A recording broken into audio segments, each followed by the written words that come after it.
30년의 끝. 라면 하나 끓인 걸로 뭘 그렇게 유세해요? 이제는 어차피 돈도 못 버는 주제에. 여보, 내가 30년간 이 집을 위해 노력했잖아. 30년? 그래서 뭐요? 이 집에서 당신이 할 줄 아는 게 뭐 있어요? 정말 얼굴만 봐도 답답해 죽겠어. 쾅. 문이 세게 닫히는 소리와 함께 저는 어안이 벙벙해져 그 자리에 멍하니 서 있었습니다. 30년을 바친 제가 이 집에서 쓸모없는 존재가 되어버린 순간이었습니다. 그 순간까지도 저는 몰랐습니다. 30년 결혼 생활이 하룻밤 사이에 산산조각 날 거라는 걸. 만약 당신의 아내가 갑자기 당신을 쓸모없다고 말한다면, 30년 함께한 사람이 당신 얼굴만 봐도 숨이 막힌다고 한다면 당신은 어떻게 하시겠습니까? 더 충격적인 건 아내의 태도 변화 뒤에는 제가 상상도 못한 더 큰 비밀이 숨어 있었다는 거예요. 하지만 이 이야기의 결말은 다를 겁니다. 지금 이 순간 저는 그 어느 때보다 행복하거든요. 어떻게 가능했을까요? 일부 퇴직 그리고 변화의 시작. 안녕하세요, 여러분. 저는 인천에 사는 65세 손정수입니다. 2023년 9월 30일 40년이라는 긴 세월을 바쳐온 직장에서의 마지막 날이었어요. 평소보다 일찍 일어나 단정히 정장을 차려입고 거울 앞에 섰을 때 제 얼굴에는 묘한 감정들이 뒤섞여 있었죠. 정든 직장을 떠나는 아쉬움과 동시에 짊어졌던 책임감에서 벗어나는 해방감. 그리고 앞으로 펼쳐질 새로운 인생에 대한 막연한 기대감이 한데 어우러져 있었어요. 지하철 안에서 스마트폰으로 미리 세워둔 퇴직 후 계획들을 다시 한번 찬찬히 들여다봤습니다. 아내와 제주도 여행, 동네 걷기 동호회 가입, 오랫동안 읽고 싶었던 책들 읽기, 사랑하는 손주들과 더 많은 시간 보내기. 30년간 바쁘다는 핑계로 미뤄두었던 소소하지만 소중한 꿈들이 빼곡히 적혀 있었어요. 이제야 비로소 진짜 내 인생을 살 수 있겠구나. 마지막 송별회에서 받은 묵직한 공로패를 들고 집으로 향하는 발걸음은 그 어느 때보다 가볍고 설렜어요. 하지만 막상 집문을 열고 들어서는 순간부터 뭔가가 달랐어요. 어머, 벌써 왔어? 회사에서 뭐 특별한 거라도 해줬어? 저를 맞이한 아내의 첫 마디였어요. 고생했다는 축하의 말도 수고했다는 격려의 말도 없었죠. 저는 애써 밝은 표정을 지으며 제 손에 들린 공로패를 내밀었습니다. 여보, 이거 좀 봐. 40년 근속 공로패예요. 이제 정말 우리 둘만의 시간을 오롯이 가질 수 있겠네. 그래, 좋네. 그게 전부였어요. 짧고 건조한 아내의 반응에 저는 잠시 당황했지만 이내 마음을 다잡았습니다. 아내도 아직은 실감이 나지 않는 모양이야. 입구 점점 좁아지는 자리. 퇴직 후 첫 주는 정말 꿈만 같았어요. 40년이라는 긴 시간 동안 매일 새벽 6시에 맞춰 울리던 알람 소리 없이도 저는 눈을 뜨면 찾아오는 아침의 평온한 여유를 만끽했죠. 저는 아내를 위해 뭔가 특별한 걸 해주고 싶었어요. 그동안 바쁘다는 이유로 제대로 챙겨주지 못했던 미안함이 늘 마음 한 구석에 남아 있었으니까요. 그래서 아침 일찍 일어나 아내를 위한 간단한 아침 식사를 정성껏 준비했죠. 노릇하게 구운 계란 프라이와 따뜻한 토스트, 그리고 아내가 좋아하는 과일까지 예쁘게 담아냈어요. 여보, 아침 식사 준비했어요. 맛있게 먹어. 아니, 왜 갑자기 이런 걸 다 해놨어? 나 원래 아침 간단히 먹는 편인데. 그동안 바빠서 못 해줬잖아. 이제 시간도 많으니 앞으로 내가 아침은 종종 차려줄게. 굳이 그러지 않아도 되는데. 아내의 반응은 생각했던 것보다 조금 시큰둥했어요. 퇴직 후 2달부터는 미묘한 변화가 시작되었어요. 당신 왜 매일 집에만 있어? 답답하지 않아? 글쎄, 아직 적응하는 중인가 봐. 40년을 매일 회사. 갑자기 갈 곳이 없어지니 나 스스로도 그래. 그래도 뭔가 해야 할 텐데. 매일 집에서 핸드폰만 보고 있으면 어떡해? 점점 아내의 말투에는 짜증 섞인 기색이 스며들기 시작했어요. 제가 집안일을 조금이라도 도우려 하면 당신 방식은 너무 달라. 오히려 더 번거롭기만 해. 와 같은 말이 되돌아왔죠. 어느 날은 제가 설거지를 하고 있는데 아내가 제 뒤에서 길게 한숨을 내쉬며 말했어요. 설거지를 그렇게 하는 거 아니야. 그냥 내가 할게. 아니야, 괜찮아. 나 할 수 있어. 배우면 되잖아. 배운다고 하면서 언제까지 그렇게 서투르게 할 건데? 차라리 처음부터 내가 하는 게 훨씬 낫겠어. 그 말을 듣는 순간 제 손이 저도 모르게 멈춰버렸어요. 가슴 한켠이 묵직하게 아파오는 듯한 서글픈 기분이 밀려왔습니다. 3부 차가워지는 시선. 퇴직 후 3달 차에 접어들면서 저는 집 안에서 설 자리를 잃어가고 있다는 걸 점점 더 확연히 느끼게 되었어요. 여보, 오랜만에 우리 둘이 같이 영화라도 보러 갈까? 영화? 글쎄, 요즘 볼만한 영화가 있나? 그럼 로맨스 영화는 어때? 우리 오랜만에 둘이서 데이트하는 기분으로. 로맨스는 좀 나이도 있는데 민망하잖아. 그럼 다른 장르는? 아니야, 그냥 됐어. 나 오늘 친구들하고 이미 약속이 있어서. 이런 식으로 제가 제안하는 모든 것들이 이유 불문하고 거절당했어요. 그 무렵 아내의 일상에도 눈에 띄는 변화가 생기기 시작했어요. 예전보다 훨씬 이른 시간에 집을 나서서 밤 늦게나 들어오기 시작했죠. 외출할 때 옷차림도 부쩍 신경을 많이 쓰는 것 같았고요. 오늘은 어디가? 헬스장. 헬스장이 그렇게 늦은 시간까지 해? 운동 끝나고 친구들하고 차 마시기도 하고 그래. 왜 이제 내가 어디 가는지까지 간섭하려고? 간섭이 아니라 그냥 궁금해서 그래. 궁금할 게 뭐 있어? 매일 똑같은 일상인데. 아내 말투는 시간이 갈수록 점점 더 날카로워졌어요. 어느 날 아내의 친구들이 집에 놀러 왔어요. 저는 오랫동안 익숙해진 방식으로 정중하게 인사를 건네고 차라도 준비해 드리려고 했죠. 어서 오십시오. 제가 차 한 잔 끓여 드릴까요? 그때 아내가 친구들 앞에서 모두 들으라는 듯 이런 말을 내뱉었어요. 아, 그냥 앉아 있어요. 집구석 어르신은 손이 너무 서툴러서 오히려 더 번거롭기만 해. 내가 알아서 할게. 저는 그 자리에 못 박힌 듯 얼어붙었어요. 친구들 앞에서 저를 집구석 어르신이라고 비꼬면서 제가 무능력하고 거추장스러운 존재임을 공개적으로 선언하는 것이었죠. 더 충격적인 건 그 후에 들려온 대화였어요. 주민 아빠 퇴직하고 나니까 요즘 어떠세요? 아내의 친구가 물었을 때 아내는 기가 막힌다는 듯 피식 웃으며 이렇게 답했죠. 솔직히 미치겠어. 숨이 막혀서. 매일 집구석에 박혀서 뭐 하는 건지도 모르겠고. 나가라고 해도 갈 데도 없다고 하고. 정말 같이 있으면 쏙 터져 죽겠어. 친구들이 듣기 거북할 정도로 키득거리며 웃는 소리가 들렸어요. 그 순간 제가 30년 동안 사랑했던 가네가 저를 이토록 한심하게 웃거리로 여기고 있었다는 사실에 제 세상은 산산조각 나는 것 같았습니다. 사부 쓸모없는 사람. 가장 치명적이었던 건 저의 존재 이유와도 같았던 경제력에 대한 잔혹한 공격이었어요. 이제 퇴직금도 다 떨어져 간다며? 앞으로 어떻게 살 생각이야? 나이도 많은데. 사실 퇴직금은 충분했습니다. 평생 성실히 모아온 돈이었고 남은 여생을 살아가기엔 모자람이 없었죠. 하지만 아내는 제가 당장이라도 거지가 될 것처럼, 가족에게 짐이 될 것처럼 몰아붙였어요. 요즘 주변에 보니까 퇴직하고 나서도 뭐라도 하는 사람들이 많던데. 당신은 계획도 없어? 그러고 앉아서 언제까지 밥만 축낼 거야? 아직 생각 중인데. 생각만 하고 있으면 뭐 하냐고? 나이 들수록 일자리 구하기 힘든 건 몰라요? 이제 정신 좀 차릴 때 되었잖아요. 매일같이 듣는 이런 말들은 제 자존감을 바닥으로 끌어내렸어요. 그리고 마침내 제 63번째 생일이 왔습니다. 평소 같았다면 하다못해 작은 케이크라도 준비해 소박하게나마 축하해줬을 아내인데 그날은 모든 게 달랐어요. 아침부터 저녁까지 아내는 제 생일에 대해 단 한마디도 꺼내지 않았죠. 케이크는커녕 생일 축하한다는 말조차 들을 수 없었어요. 저는 참고 참다가 저녁이 되어서야 조심스럽게 말을 꺼냈어요. 여보, 오늘이 내가 태어난 날인데. 아, 그래? 깜빡했네. 그게 전부였어요.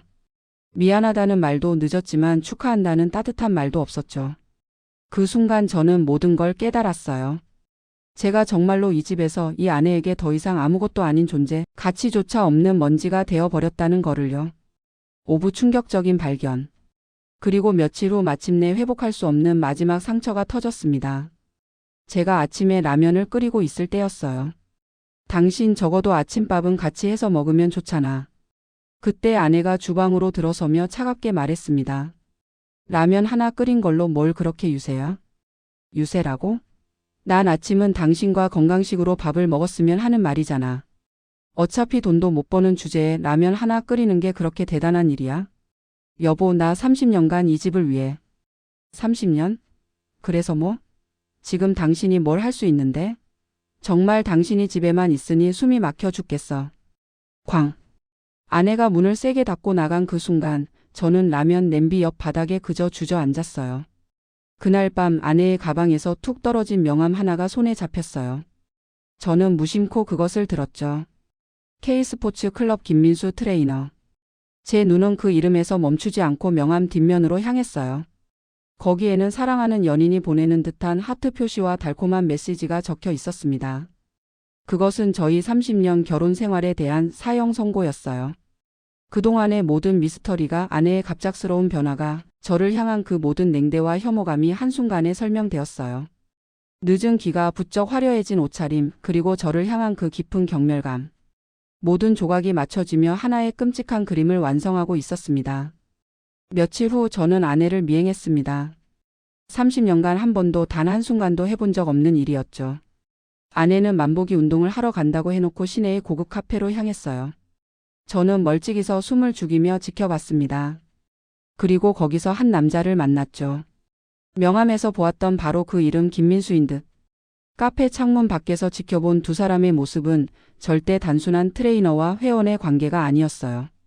김민수는 아내의 손을 부드럽게 잡았고, 아내는 제가 30년 동안 단 한 번도 받아본 적 없는 환하고 행복한 미소를 그에게 보내고 있었죠.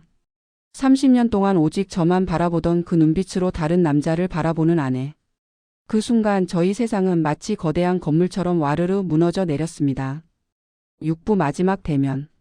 며칠 후 마침내 저는 더 이상 참을 수 없었어요. 제 안의 모든 감정들이 화산처럼 터져 나왔죠. 도대체 무슨 친구를 그렇게 자주 만나는데? 제 목소리는 떨렸고 제 눈은 아내에게서 떨어지지 않았습니다. 뭐야? 갑자기 왜 그래? 솔직히 말해봐. 다른 남자 있는 거 아니야? 당신 정말 미쳤어? 무슨 근거로 그런 말을 해? 근거? 김민수라는 사람 알지? 스포츠 클럽 트레이너. 제 말에 아내의 얼굴이 하얗게 질렸습니다. 하지만 그 반응도 잠시, 아내는 곧 당당하게 고개를 들고 오히려 저를 노려봤어요. 알면 어쩔 건데? 트레이너니까 당연히 아는 거 아니야? 당신 걷기 운동하러 간다 해놓고 원피스에 구두를 신고 가는 건 뭐야? 정말 한심하다. 당신 나를 의심해? 나이 들어서 의처증까지 생겼어? 그날 밤 저는 더 이상 참을 수 없었어요. 제가 아내를 미행했고 카페에서 그 남자와 함께 있는 모습을 보았다는 사실을, 모든 것을 알고 있다는 사실을 털어놓았습니다. 나 알고 있어. 당신이 그 남자 만나는 거 다 봤어. 아내는 잠시 당황하는 듯 보였지만 그 망설임은 찰나에 불과했어요. 이내 차가운 웃음을 흘리며 저를 비웃듯이 말했죠. 그래서 어쩔 건데? 어쩔 거냐고? 30년을 함께 살아온 부부인데. 30년? 그 30년이 그렇게 행복했는 줄 알아? 당신하고 함께한 30년이 정말 의미가 있었다고 생각해. 칼날 같은 말이 제 가슴을 사정없이 찔렀어요. 당신은 평생 회사하고 일밖에 모르고 살았잖아. 나는 그냥 당신 뒷바라지나 하는 가정부였고. 언제 한 번이라도 나를 여자로, 한 인간으로 대접해 준 적 있어? 그건 먹고 살기 위해서였잖아. 그 핑계로 30년을 살았네. 이제 와서 무슨 말을 하려고? 그럼 이혼하자는 말이야? 저는 떨리는 목소리로 겨우 물었어요. 아내는 단 한순간의 망설임도 없이, 마치 오래전부터 준비해 온 답처럼 망설임 없이 내뱉었어요. 나도 이런 생활은 이제 지긋지긋해. 30년 결혼 생활이 그렇게 끝나는 순간이었습니다. 7부 새로운 시작. 어둠 속에서 한 줄기 성광처럼 이전에 이혼을 겪었던 오랜 친구 한 명이 떠올랐어요. 떨리는 손으로 전화 버튼을 눌렀고 밤 늦은 시간이었음에도 친구는 전화를 받아주었어요. 처음엔 나도 내 마음과 똑같았어. 세상이 무너지는 줄 알았지. 하지만 지나고 나니 알겠더라. 그건 불행의 끝이 아니라 나를 위한 새로운 행복을 찾아가는 과정이었다는 걸. 무엇보다 중요한 건 감정에만 휩쓸리지 말고 지금부터는 이성적으로 움직여야 한다는 거야. 일단 변호사부터 만나봐. 다음 날 아침 저는 깊은 숨을 들이쉬고는 어렵게 발걸음을 옮겨 변호사 사무실을 찾았어요. 변호사님은 차분하게 이혼 절차와 제가 알아야 할 법적인 문제들에 대해 자세히 설명해 주었어요. 길고 긴 몇 달의 시간이 지나고 마침내 저는 이혼이라는 새로운 타이틀을 얻게 되었어요. 공식적으로는 남이 된 아내는 마지막 순간까지도 단 한 번의 눈 맞춤조차 허락하지 않았습니다. 이혼 후 홀로 이사 온 작은 오피스텔에서 저는 처음으로 온전한 저 자신을 마주했어요. 텅 빈 방에 홀로 앉아 숨을 고르던 첫날 밤, 막막함보다 더 크게 밀려온 것은 30년 만에 비로소 누구의 눈치도 보지 않고 살 수 있게 되었다는 기묘한 해방감이었죠. 8부 65세 진짜 내 인생. 모든 것이 서툴렀어요. 밥솥 사용법도 세탁기 버튼도 낯설었지만 60살에 이런 새로운 일들을 배우는 과정 자체가 오히려 신기하게 다가왔습니다. 가장 걱정스러웠던 것은 아이들이었어요. 그런데 아이들은 놀랍도록 담담하게 저를 걱정해 주었어요. 아빠 괜찮아요? 혼자 사실 수 있어요? 아빠 요즘 세상은 달라졌어요. 이혼이 그렇게 큰 일은 아니에요.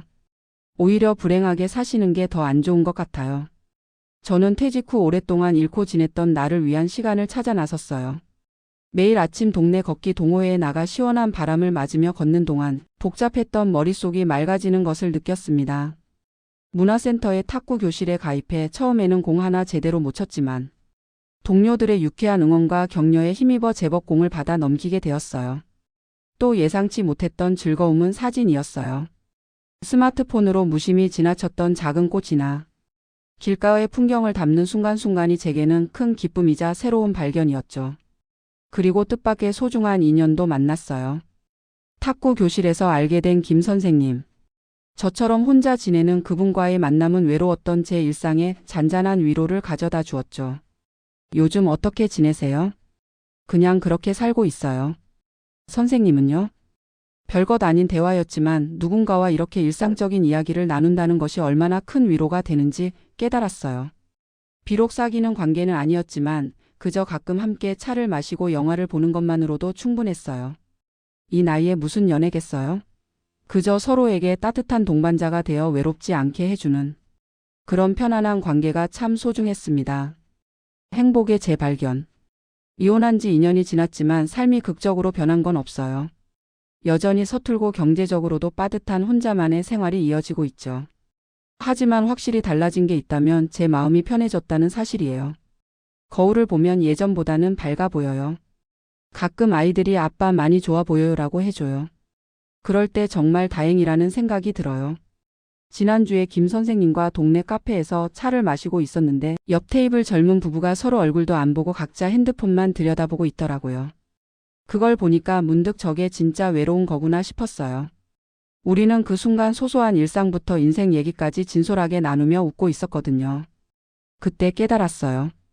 행복이라는 게 거창한 데 있는 게 아니구나. 그냥 아침에 편안히 일어나서 맛있는 커피 한 잔 마시고 누군가와 마음 편히 이야기 나누는 거. 이런 작은 일상들이 진짜 행복이더라고요. 가끔 아이들을 통해 아내 소식을 듣게 되는데 그 트레이너 민수 씨와 동거 생활을 하다가 얼마 전에 여자 문제로 크게 다투어서 헤어졌다고 하더라고요. 지금은 그 선택을 후회하는 모양이었어요. 처음엔 조금 씁쓸한 기분도 들었지만 지금은 저와 전혀 상관없는 남의 일이라는 생각뿐이에요. 아내와 헤어지면서 끝이라고 생각했던 60살이 사실은 진짜 제 인생의 새로운 출발이었나 봐요. 긴 이야기 끝까지 들어주셔서 정말 고마워요. 혹시 지금 힘든 시간을 보내고 계신 분들이 있으시다면 이것만은 기억해 주세요. 끝인 줄 알았던 순간이 새로운 시작이 될 수도 있다는 것을. 힘들어도 포기하지 마시고 한 발씩 내디뎌 보세요. 어느새 새로운 길이 펼쳐질 거예요. 제 이야기가 조금이나마 도움이 되셨다면 구독과 좋아요 눌러주시고 댓글로 여러분의 이야기도 들려주세요. 서로 격려하면서 살아가면 좋겠어요. 오늘도 행복하세요. 감사합니다.